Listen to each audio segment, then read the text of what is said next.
bold and understanding here. Want to give my post analysis on this Baltimore Ravens game. As usual, the Baltimore Ravens come away with a win over the Cleveland Browns. Um, Scores 35-10. To me, it was no surprise that they actually won the game. The only surprise that I did have with this was the fact of the matter that I thought the Ravens could have scored more points. And I thought they left potentially 9 points off the scoreboard. And what I mean by that is in the first half alone, they went for it on fourth down 3 times. Now, the last one was, basically right before the half, so I don't really count that. But actually, I kind of do.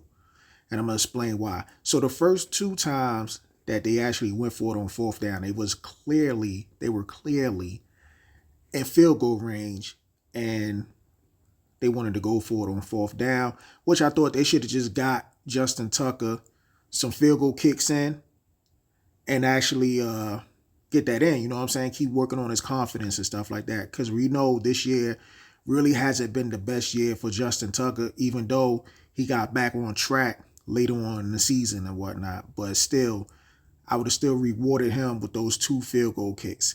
Now, the last one that I said, was right before halftime, and they, just wanted to throw it up because they was out of field goal range. The reason why I said they should have, or they potentially left 9 points off the board, because in the first half, Cleveland Browns, they actually had the ball. It was third down with over 2 minutes and something left, in a half. And they ran a play. And instead of the Ravens calling a timeout, they actually let the time bled all the way down from probably about 30 seconds or so to the 2-minute warning. To me, I thought the Ravens should have utilized a timeout at that time. And once, the fourth down play, Cleveland would have punted the ball, Ravens would have got the ball back, and then they would have had a chance to run maybe 1 or 2 plays right before the 2-minute warning.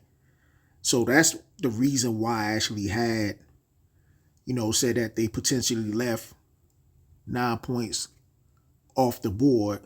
But we know they definitely left at least 6 points off the board. I just put it that way. Now, to get the game started as far as score-wise, we see that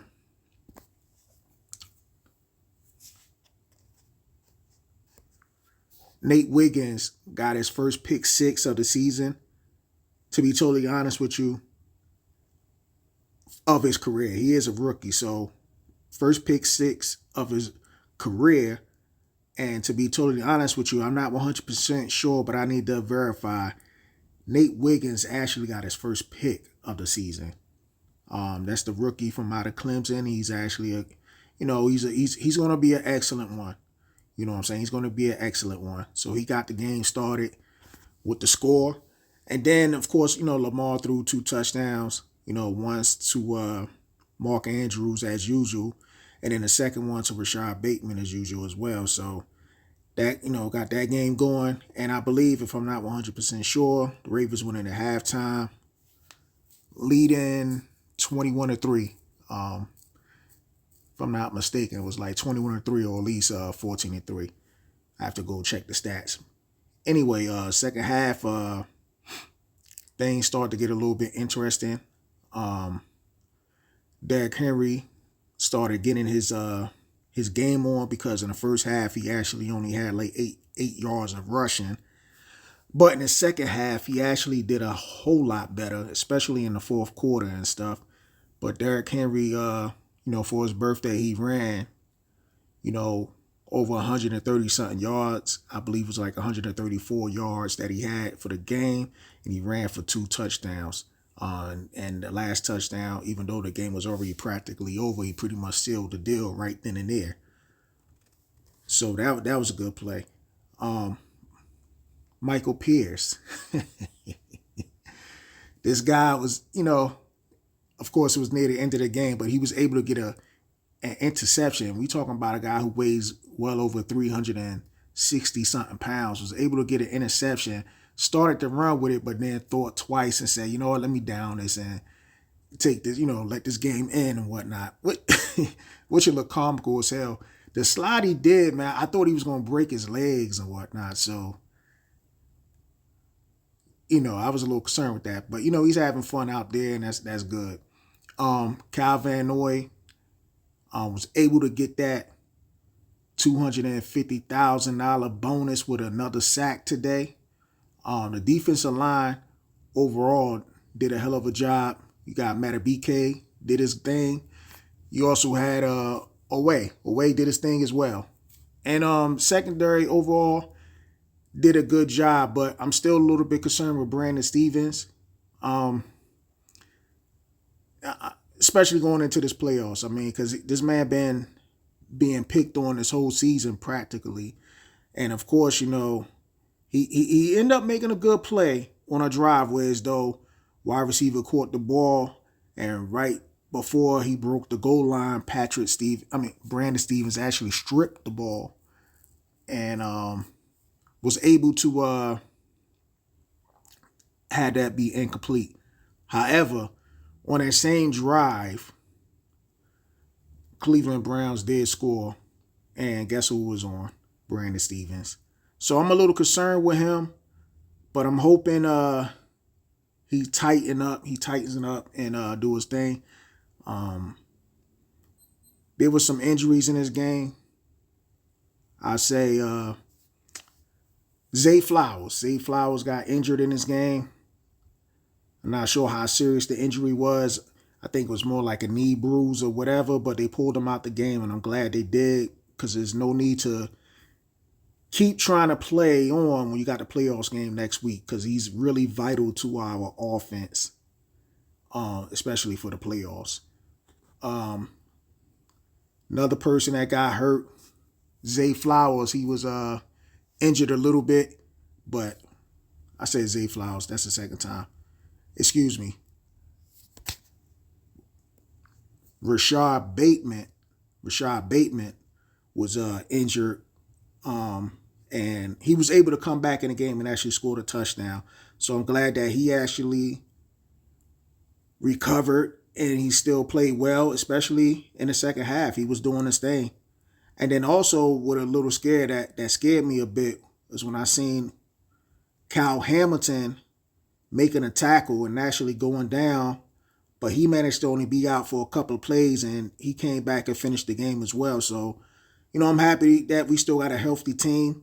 Now, of course, the focus is going to be on Zay Flowers, and I expect him to play next week. Now, we just got to sit back and realize who's going to be the Ravens' opponent for the playoffs. More than likely, it'll probably be the LA Chargers. However, there could be some mix-up here. Let's just say if Pittsburgh lose, Chargers win, they could potentially have the Pittsburgh Steelers again.